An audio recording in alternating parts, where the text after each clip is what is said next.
Hey, what's up guys, Rev here. Today we're going to revisit a classic fixture on this channel, an anime that we have spent a great deal of time talking about over the years.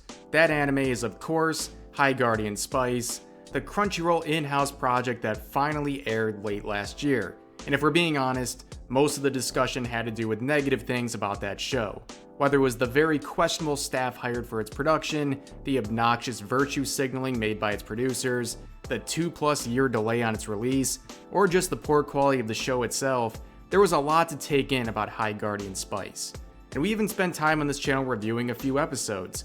And to be fair, despite the first half being a definite 1 out of 10, I have gone on record to say that the last half was significantly better and more of a 3 or 4 out of 10, showing some actual potential with the series.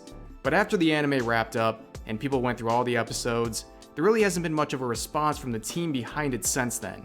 Until a few days ago, when one of the producers made a thread responding to common criticisms of the anime. The most important part of our discussion is the main tweet. The rest of the thread pretty much reiterates the points made in the beginning. I'm going to spend most of the video on the main tweet, and then I'll pick out a few points in the replies, and you can pause and read the entire thread now if you want the full context. High Guardian Spice had a very small budget. We were the first show of a non-union studio. If you're mad about the animation quality, it was the budget. BG art, budget. Writing, budget. We literally started storyboarding the first episode before the script was finished. So I remember coming across this when it was first posted, and I was pretty happy to see an open dialogue about it, even if it wasn't something I fully agree with. However, like many of the other staff at High Guardian Spice, this person does not understand how Twitter works. Just like the others, the second this thread started getting heat, they started hiding replies, and when it comes to Twitter, the hidden reply feature is rarely used because all it does is literally highlight all of the messages that triggered you and puts them into a nice separate and very noticeable tab on the tweet. And then after that, they changed the setting of the tweet so that only mutuals and mentioned people could reply, so the only option left to reply to this was to quote retweet, which does way more damage than a simple reply, which, as you can see, many people chose that route, and almost all of them blocked by the original poster. But all of that technical stuff aside, I can sympathize with the studio working under a small budget. Of course, that makes things difficult. However, criticisms about High Guardian Spice did not center around animation quality. It was the focus for some, yes, but the biggest complaints by far had to do with two things: laziness in the show's production and the writing.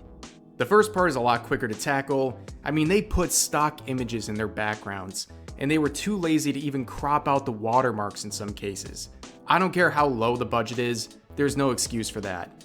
And I know it was a meme, but the reason Slime Boy became such a popular character was not because he was so well written and amazing, it was because the sound quality of his voice and the voice acting performance was so bad it was good.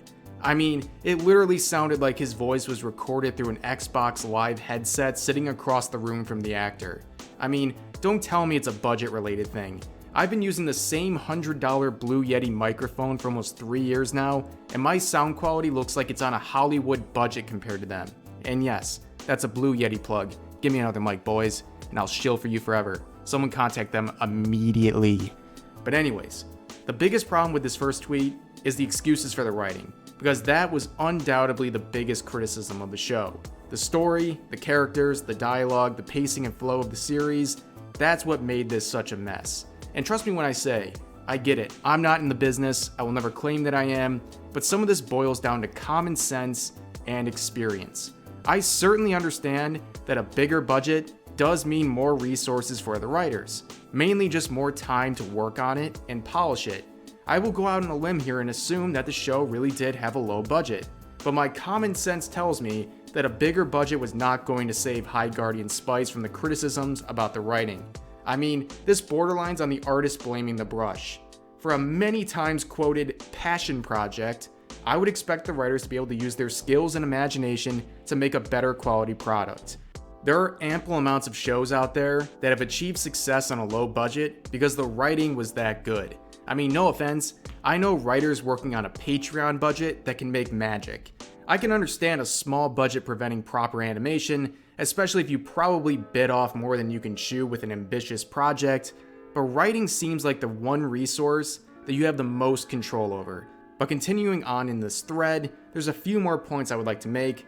First, this reply stating, people compare High Guardian Spice to anime because it's on Crunchyroll, but this isn't anime, it's a cartoon made with the same pipeline as any other American cartoon, which I find odd, because this clearly was made and marketed as an anime. It is an in-house project by a company that exclusively streams anime.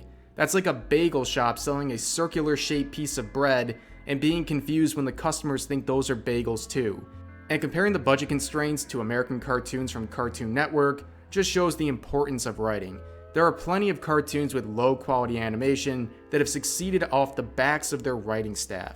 The story and likable characters are what people come back for. And I agree that on the surface, this show was meant much more for Cartoon Network than it was Crunchyroll, but they tried to pitch to them and it didn't succeed. Probably for a reason that goes beyond what they projected the animation to look like, and probably had a lot more to do with the writing and the story. And I want to end this video by going over one more reply in this thread, because I think it's important. Instead of piling on the High Guardian Spice's trash campaign, maybe think about what happened behind the scenes to make it that way. Have empathy for the real human beings who did their best working on it, and think critically about who started this hate campaign in the first place. And I somewhat agree with this. Although I think there has been some very valid criticisms about a small number of the staff, but those criticisms had a lot less to do with their ability and a lot more to do with their actions in other spaces.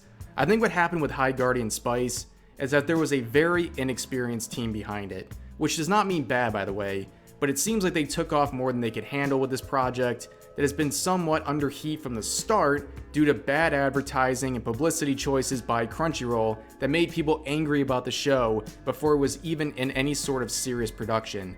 I feel like under different circumstances, this could have come out much better. And let me make this very clear, I do not think High Guardian Spice is some doomed concept, and I know I'm very critical of it, but I do not wish for any of the trouble it has gone through.